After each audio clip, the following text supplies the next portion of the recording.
In the past number of sessions, we have been focusing on the Western Church in the early medieval period up to the doorstep of the Reformation.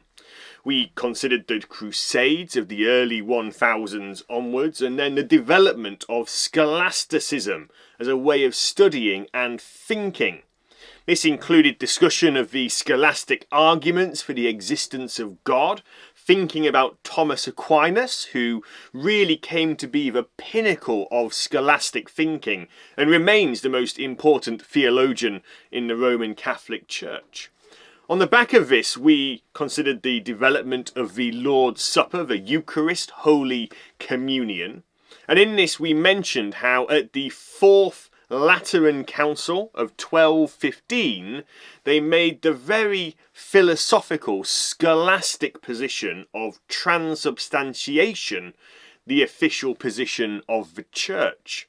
The same council also declared that papal supremacy in all things had always been the teaching of the Church from the time of the Apostles. It made it necessary to have annual confession to a priest, and it really increased the power of the Church in a vast array of legal and political spheres in the West.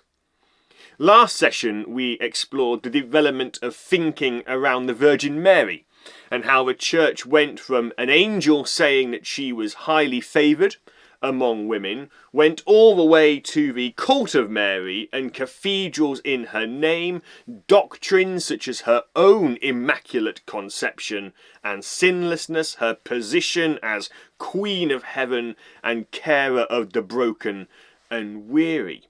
And we said that that development was really driven, as we discussed, by two main thrusts. The first was theological. They magnified Mary to protect the doctrine of the incarnation, that Jesus, her son, was truly human and truly divine. But then they couldn't seem to stop, and they ended up going so far beyond the theological teachings of Scripture that they really got themselves into some issues. But the other main thrust which led to this development in the teaching on Mary was more of a human experiential one we've seen in every other religion.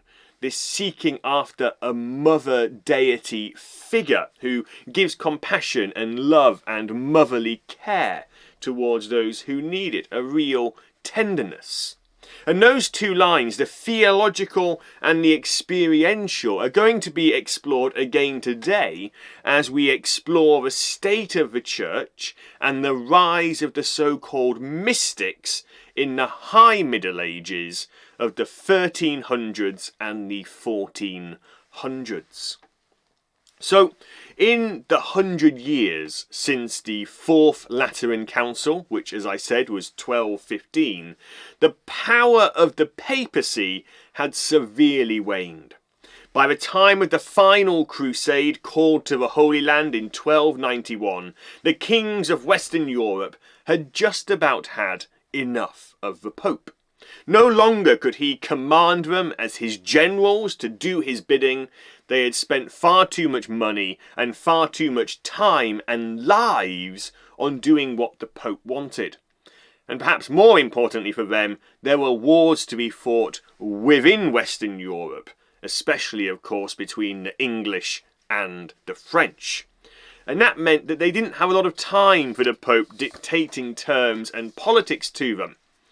And this meant that needing money to fund their own wars, the kings of Europe turned their eyes to the institution which hoarded wealth like no other, the Church.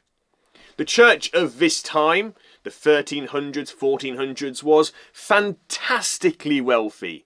The constant need for stricter orders of poor friars and monks that we've covered before clearly demonstrates that not only was it truth that they were fantastically wealthy, but perhaps even more importantly, the general perception of the Church was that it was wealthy, full of gold and treasure. Its monks and its ministers, even those on vows of poverty, were fat, literally. When we hear of Friar Tuck, Of course, we immediately think of a fat, portly fellow. And so it was, knowing this, that the King of France at the turn of the 1300s wanted to use some of that vast wealth of the church in his lands to help fight against England. The Pope disagreed. And so in 1302, the Pope declared absolute papal supremacy by declaring, with the power of God of course, because this is the Pope, it is necessary to salvation that every human creature be subject to the Roman Pontiff. It is necessary to salvation that every human creature be subject to the Roman Pontiff. Well, the King of France, in return, insulted the Pope, and so the Pope excommunicated him and basically all of France. So what does any sensible French king do when his eternal soul is threatened by the Pope? Well, he has his Italian allies break into the Pope's palace and beat him so badly that he dies shortly afterwards. The next Pope, seeing this, wisely undid the excommunication of the King of France. But he didn't reign for very long, this Pope, and the following Pope, elected in 1305, was a personal friend of the King of France. Normally, the Pope had a close relationship with the Holy Roman Emperor in the German states and that more central part of Europe. But this had become increasingly fractious, and the conflict over it, literal wars in which people fought and died, was driving the papacy more and more into the political arms of France against the Holy Roman Empire. This new Pope moved the whole papacy with all its institutions to France, where eventually it settled in Avignon in 1309, and thus began what is known as the Avignon Papacy. This move, and the closer wedding of the papacy and the French royal court, led to the lives of cardinals and other church officials coming to resemble the lives of princes and nobles. And of course the relatives of the Pope were all appointed to the most important church and secular roles across France. More and more the way the papacy was run reflected the way the European royal courts were run. And more power was centralised into the papacy. There were Europe-wide taxes on church land and positions like being a bishop, because of course, the way to become a bishop at this time is simply to pay for it and send a hefty sum of tax, about a year's wages worth, back to the Pope for the honour and privilege of buying yourself to be a bishop. And then entered, of course, the pardoners and their indulgences, who would go across the land, and from them you could buy for money absolution for your sins and time of purgatory. And these special ministers, well, they taxed every transaction to benefit your soul, so that some of that went back to the Pope.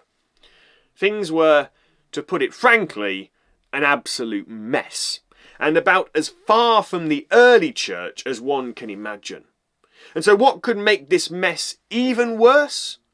How about the Black Death arriving in 1347 and over the next 3 years killing roughly 1 in 3 people across Europe? 1 in 3 people dying across an entire continent. Europe was devastated, and it would take hundreds of years to recover. The sudden death of a third of all people led to a black hole of wealth. The rich got richer, the poorest got poorer. But most importantly, that black hole led to the development of the middle classes, who filled the void, and as educated, skilled workers would come to have immense influence on the face of European society. In the 1370s, following unrest and political disturbances, the kind that, leads to mercenaries that the Pope hires massacring about 3,000 people at once, the Pope moved the papacy back to Rome. That's not to say that the Pope didn't remain in the pocket of the King of France, though. But shortly after moving back to Rome, the Pope died, and a new pope was elected, who was not French for the first time in about 70 years, but instead was an Italian. Now the French cardinals, they didn't like this at all, so they decided, you know what, we'll elect our own pope, who took residence back in Avignon. And so from 1378 right through till the Council of Constance in 1417, the Western Church would have a schism, a split between the Pope in Avignon and the Pope in Rome, with both popes claiming, unsurprisingly, absolute authority. The one in France being supported by the King of France, and perhaps surprisingly and unsurprisingly, the one in Rome being supported by the King of England. Oh, and you can add into that mix, of course, that from 1409 to 1417, there was a third pope knocking about who was elected at the Council of Pisa, which tried to solve the issue of two popes by just excommunicating both of them and electing their own. So you had three popes knocking about in Europe, all claiming to be the one true pope, until the Council of Constance in 1417 finally put an end to that and elected a new one. Suffice it to say that this is a period in which the church in the West really hits a low point. 100 years later, the reformer Martin Luther would refer to this time as the Babylonian Captivity of the church, where the church was held captive by the worldliness of world powers. And what are the greatest minds of the church doing during this era of worldliness and mass death? They're being scholastics in their universities, writing complicated, dry and dusty arguments about ontology and analogy, and discussing Aristotle and how his philosophy should or shouldn't undergird Christian thinking. Which is why it shouldn't be a surprise that many, many people were hungering for something more than this dry academic theology and a bloated worldly church. They wanted a way to God which involved something different than attending masses that you couldn't understand or paying money to a church for time of purgatory. And here enter the Western mystics to answer this felt need of the people.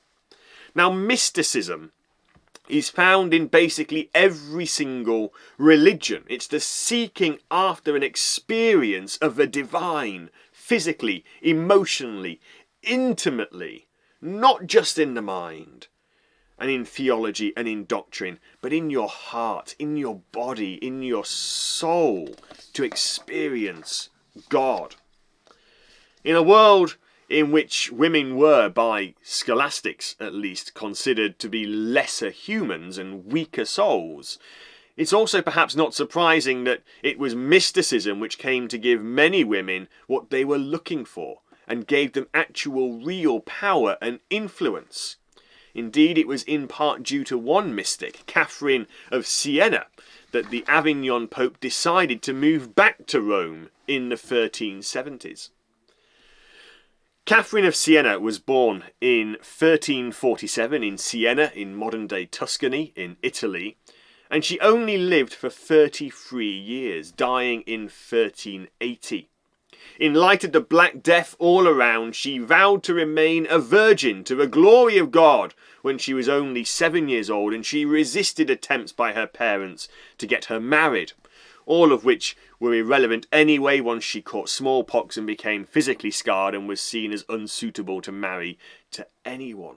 So instead she joined a small Dominican group which practiced daily flagellation to the glory of God, whipping themselves hard with leather thongs as a spiritual practice to bring them closer to the divine.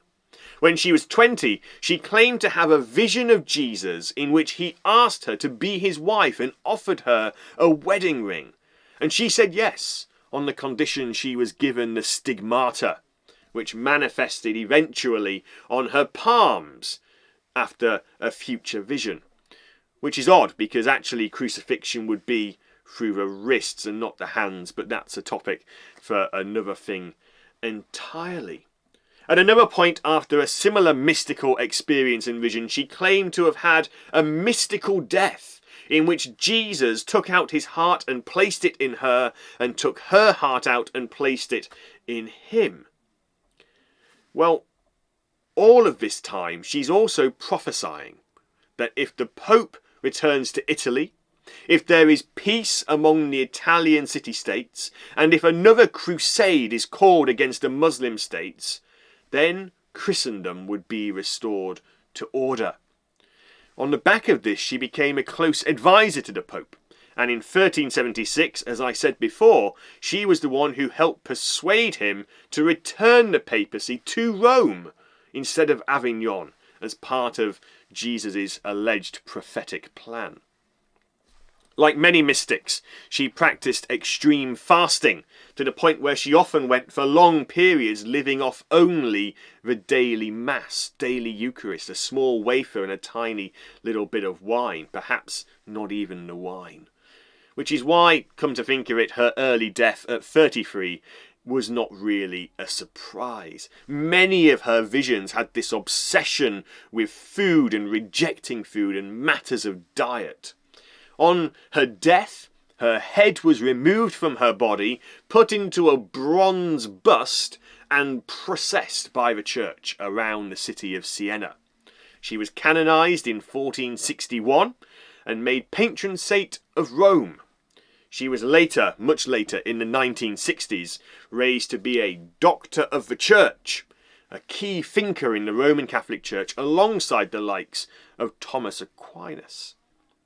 Another example of a mystic from this era is the German mystic known as Meister Eckhart, who was a little earlier than Catherine. He lived between 1260 and 1327. Like many mystics, he's a good example of how they ran into trouble with the church for their teaching which was often very unbiblical and either heterodox, that is, wrong belief, or actual heresy. Meister Eckhart would be pulled up before the Inquisition itself for his heresy, but he died before the conclusion of the trial, which of course still went ahead even though he was dead, and the trial found his teaching, although it didn't name him personally, to be heretical, and the Pope issued this as an international decree in about 1329 to try and suppress other mystical movements that were coming up all over Europe. Eckhart was an academic scholastic, and he was hugely respected as a scholastic. He was invited back to the University of Paris to serve as magister for a second time, something which previously had only happened to Thomas Aquinas himself. But following his return to the German states, he seems to have gone off the rails a little bit. He taught that people should try and empty themselves of self and everything else and be reconstructed with the essence of God. And this can happen because God is so full of love that he gives birth to the Son inside each one of us.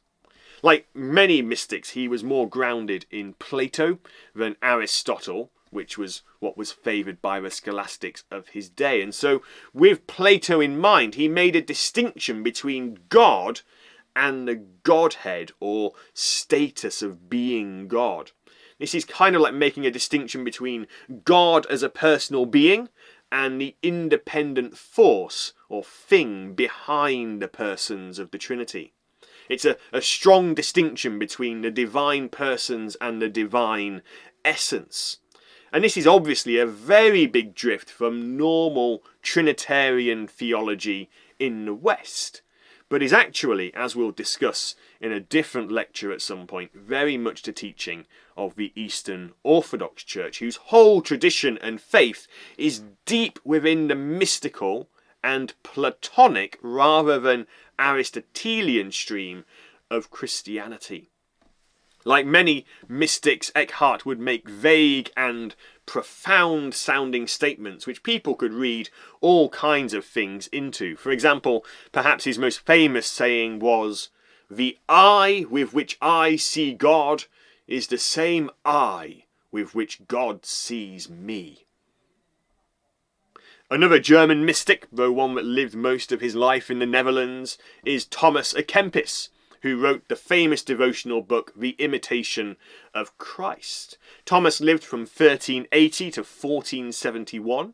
He was an Augustinian monk and later a priest, and his writings would have an impact on Erasmus and Luther, and thus the Reformation itself, which really kicked off only 20 or so years after he died. Thomas arguably is one of the more sensible mystics, unlike Eckhart. Some mystics would have a huge impact on the secular world and politics too. For example, Girolamo Savonarola, who claimed to receive mystic prophetic visions from God about the restoration of Christendom.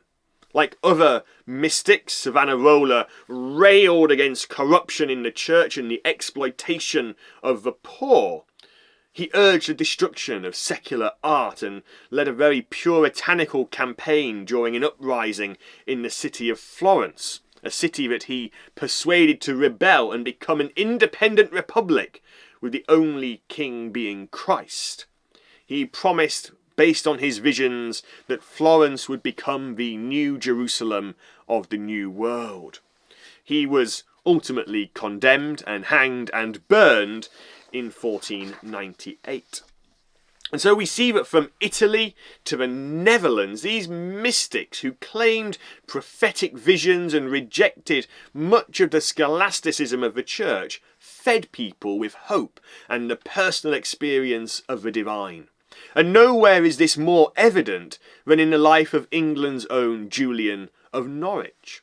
Born in 1343, she lived till sometime after 1416, and she wrote the influential work Revelations of Divine Love, which is the earliest surviving English work, i.e. written in English, written by a woman. Julian, perhaps more than any other, sums up the mystic experience, as it were. On her deathbed, at the age of 30, she received a series of 16 visions of the death of Jesus, and after that she found it was not her deathbed, but instead she recovered and did not die.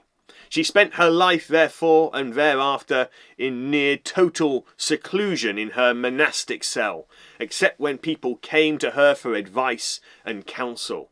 She would sum up the meaning of all of her 16 mystical visions by saying, "Love was his meaning. Who showed it to you? Love. What did he show you? Love. Why did he show it? For love. Hold on to this and you will know and understand love more and more, but you will not know or learn anything else, ever."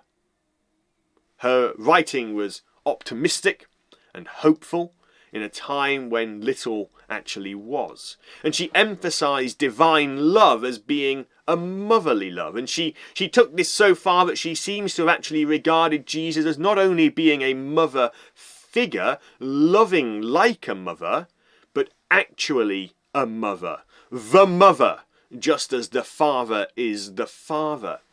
And she herself believed in her visions that she was made the wife of God in one of them. And this all led to her claiming that there is no wrath and no anger in God at all towards the elect, but only peace and love and nothing else. That God sees us as nothing but perfect. Some have even claimed that she strayed into universalism, the belief that everyone will be saved, and a denial of hell, but that is almost certainly a misrepresentation. And so it is into this mix, a broken Europe in which 1 in 3 died, a papacy in disarray and more worldly and corrupt than we can imagine, even having 3 popes at once, a church focused on scholastic thinking and cold, dusty arguments of the academy, and mystics flourishing, claiming divine visions and experiences, and often spreading sub-biblical teachings. indeed rarely pointing to the Bible at all as the way to know God, but instead an internal experience of emptying the self and opening ourselves to God's love in the place of self. It's into that broken, grim mix that one man wades, and thus the morning star of the Reformation rises, John Wycliffe.